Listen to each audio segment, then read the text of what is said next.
ಅನಂತ ಕಲ್ಯಾಣ ಗುಣೈಕ ಸಿಂಧು ಶ್ರೀ ವಿಷ್ಣುವಿನ ಪ್ರೇರಿತ ಮಾನಸೋಹಂ ಅಂತ ಇದೊಂದು ಶ್ಲೋಕ.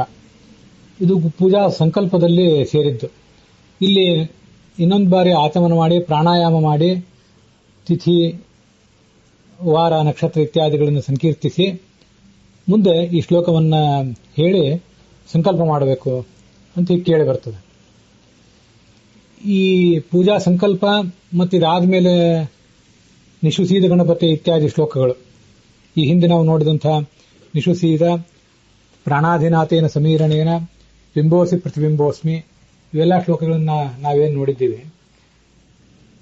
ಇವೆಲ್ಲ ಕೆಲವು ಪುಸ್ತಕಗಳಲ್ಲಿ ಮೊದಲು ನಿರ್ಮಾಲ್ಯ ವಿಸರ್ಜನೆ ಇತ್ಯಾದಿಗಳನ್ನ ಮುಗಿಸಿ ಆ ಬಳಿಕ ಭಗವಂತನ ಪೂಜೆಗಾಗಿ ಹೀಗೆ ಸಂಕಲ್ಪ ಮಾಡೋದು ಕೆಲವು ಕಡೆ ಕಂಡು ಬರ್ತದೆ. ಇವು ಎಲ್ಲಾ ಶ್ಲೋಕಗಳು ಜಯತೀರ್ಥರ ಪದ್ಯಮಾಲಾದಲ್ಲೇನು ಕಂಡು ಬರೋದಿಲ್ಲ, ಸ್ವಲ್ಪ ವ್ಯತ್ಯಸ್ತ ಆಗಿಯೇ ಇವೆ. ಆದ್ರಿಂದ ನಾನು ರೂಢಿಸಿಕೊಂಡಿರುವಂತೆ, ನಾನು ಆಲೋಚನೆ ಮಾಡುವಂತೆ, ಮೊದಲು ಭಗವಂತನ ಪ್ರಾರ್ಥನೆ ಪೂಜಾ ಸಂಕಲ್ಪ ಇತ್ಯಾದಿಗಳನ್ನೆಲ್ಲ ಮಾಡಿ ಮುಗಿಸಿ ಅದಾದ ಬಳಿಕವೇ ನಮಗೂ ಭಗವಂತನಿಗೂ ನಡುವೆ ಇರುವಂತಹ ಪರದೆಯನ್ನು ಸರಿಸಿ ಮುಂದೆ ನಿರ್ಮಾಲ್ಯ ವಿಸರ್ಜನ ಇತ್ಯಾದಿಗಳನ್ನು ಮಾಡುವುದು ಉಚಿತ ಅಂತ ಕಾಣಿಸ್ತದೆ. ಅದಕ್ಕಾಗಿ ಈ ಅನಂತ ಕಲ್ಯಾಣ ಗುಣೈಕ ಸಿಂಧು ಅನ್ನುವಂಥ ಶ್ಲೋಕ ಇದು ಪೂಜಾ ಸಂಕಲ್ಪದಲ್ಲಿ ಸೇರಿದ್ದು ಕೆಲವು ಪುಸ್ತಕಗಳಲ್ಲಿರುವಂತೆ. ಅದನ್ನ ಈಗ ಇಲ್ಲೇ ಹೇಳುವ ಪ್ರಯತ್ನ ಮಾಡಿದ್ದೇನೆ. ಅನಂತ ಕಲ್ಯಾಣ ಗುಣಗಳ ಸಿಂಧುವಾದವನು ಈ ಭಗವಂತ. ಅಂಥ ಶ್ರೀ ವಿಷ್ಣುನ ಪ್ರೇರಿತ, ಅಂಥ ಭಗವಂತನಿಂದ ಪ್ರೇರಿಸಲ್ಪಟ್ಟ ಮನಸ್ಸುಳ್ಳ ನಾನು ತಸ್ಯೈವ ವೀರ್ಯೇಣ, ಅವನದೇ ಶಕ್ತಿಯಿಂದ, ಅವನದೇ ಬಲದಿಂದ, ಬಲೇನ ತೇಜಸ, ಅವನ ತೇಜಸ್ಸಿನಿಂದ. ವೀರ್ಯ, ಬಲ, ತೇಜಸ್ಸು ಇದನ್ನೆಲ್ಲ ನಾವು ಬೇರೆ ಬೇರೆ ರೀತಿಯಾಗಿ ಅರ್ಥ ಮಾಡ್ಕೊಳ್ಬಹುದು. ಬಲ ಅಂದ್ರೆ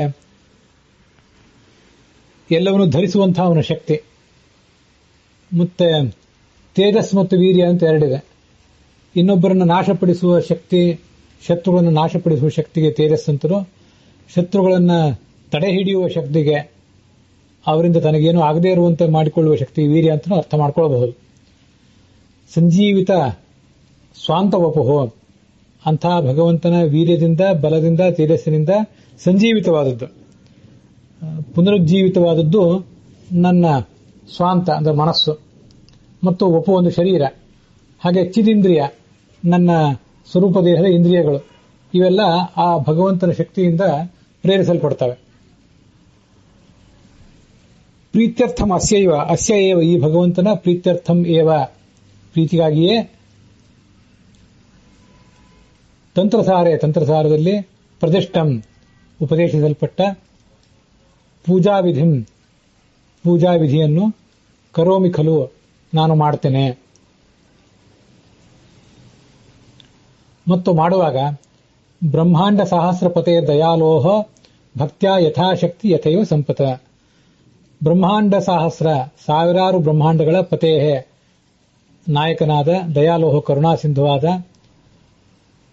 ಅಸ್ಯ, ಈ ಭಗವಂತನ ಪ್ರೀತ್ಯರ್ಥಂ, ಪ್ರೀತಿಗಾಗಿ, ಯಥಾಶಕ್ತಿ, ನನ್ನ ಶಕ್ತಿಗನುಸಾರವಾಗಿ, ಯಥಾ ಸಂಪತ್ ಏವ, ನನ್ನ ಸಂಪನ್ಮೂಲಗಳು ಎಷ್ಟಿವೆಯೋ ಅಷ್ಟಕ್ಕನುಸಾರವಾಗಿ, ತಂತ್ರಸಾರೆ, ತಂತ್ರಸಾರದಲ್ಲಿ ಪ್ರತಿಷ್ಠಂ ಹೇಳಲ್ಪಟ್ಟ ಪೂಜಾವಿಧಿಂ, ಪೂಜಾವಿಧಿಯನ್ನು ಕರೋಮಿ ಖಲು, ಮಾಡ್ತೇನಷ್ಟೇ ಅಂತ ಹೀಗೆ ಅಲ್ಲಿ ಅದೊಂದು ಪ್ರಾರ್ಥನಾ.